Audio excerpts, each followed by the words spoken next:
नमस्कार, आप देख रहे हैं डीआरवी न्यूज। मैं वंदना सिंह। जब से अमित शाह ने मायावती को लेकर ये बयान दिया है कि मायावती मुस्लिमों और दलित वोटों का एक बड़ा केंद्र है, तब से मायावती राजनीतिक दांवपेच का एक बड़ा केंद्र बन गई हैं। अभी पिछले दिनों उन्होंने महाराष्ट्र के मंत्री नवाब मलिक की गिरफ्तारी पर जो बयान दिया था, उनका वो बयान राष्ट्र खबर बना था। अपने उस बयान के माध्यम से उन्होंने भाजपा पर निशाना साधा था। अमित शाह के बयान और मायावती का धन्यवाद ज्ञापित करना राजनीतिक गलियारों में हलचल को बढ़ा गया है। ऐसा लगने लगा है कि अपरोक्ष रूप से मायावती बीजेपी के पिच पर बसपा का खेल खेल रही हैं।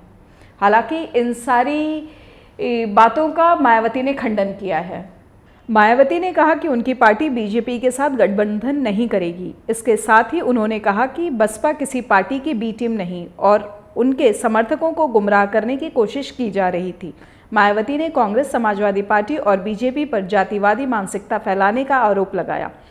मायावती ने सवाल किया कि समाजवादी पार्टी ने पिछले विधानसभा चुनाव में कांग्रेस के साथ गठबंधन क्यों किया था और फिर लोकसभा चुनाव में क्या वह बसपा की बी टीम थी। उन्होंने कहा कि मीडिया को भी यह लोगों को बताना चाहिए। मायावती ने कहा कि अपनी पूर्ण बहुमत की सरकार बनाने के लिए लड़ रहे सर्व समाज के लोगों को हमारी पार्टी ने टिकट दिया है। आज़ादी के बाद केंद्र और राज्यों में ज़्यादातर कांग्रेस की सरकार रही। इन पार्टी की सरकार ने भीमराव अंबेडकर को भारत रत्न से सम्मानित नहीं किया। केंद्र और राज्यों से सत्ता से बाहर होने पर, चुनाव आने पर कांग्रेस पार्टी दलित, आदिवासी की बात करती है। सपा की सरकार में गुंडों, बदमाशों और माफियाओं का राज रहा। दंगा फसाद की वजह से यहाँ तनाव रहा। हमारी सरकार ने ज़्यादातर जनहित की योजनाओं को सपा सरकार ने बदल दिया। मायावती ने कहा कि सपा सरकार के हटने के बाद बीजेपी सरकार ने सपा के फैसले नहीं बदले। चुनाव में सपा के साथ बीजेपी को अपना वोट नहीं देना है। बीजेपी जातिवादी, पूंजीवादी और आरएसएस के एजेंडे को लागू करने में लगी है। प्रदेश में अपराध बढ़े हैं। दलित और अकलियत के लोग सुरक्षित नहीं हैं। दलितों और पिछड़ों को आरक्षण का लाभ नहीं मिल रहा। सरकारी नौकरियों में आरक्षण का कोटा पूरा नहीं किया जा रहा है। मुस्लिम समाज इन सरकार में अपने आप को भयभीत और असुरक्षित महसूस कर रहा है।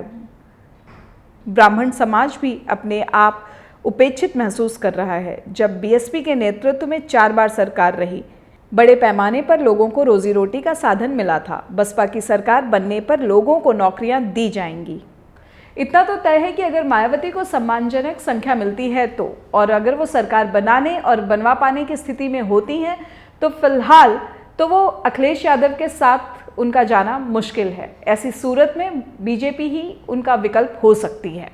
शायद इसलिए उत्तर प्रदेश की राजनीति में इन अफवाहों को हवा मिल रही है। वैसे तो राजनीति में कुछ भी नामुमकिन नहीं है। फिलहाल के लिए इतना ही। फिर हम आपके लिए अपडेट्स लेकर हाजिर होंगे। चलते चलते चैनल को लाइक करना, शेयर करना, कमेंट करना और सब्सक्राइब करना बिल्कुल भी ना भूलें। मुझे और मेरी पूरी टीम को दीजिए इजाज़त। जय हिंद।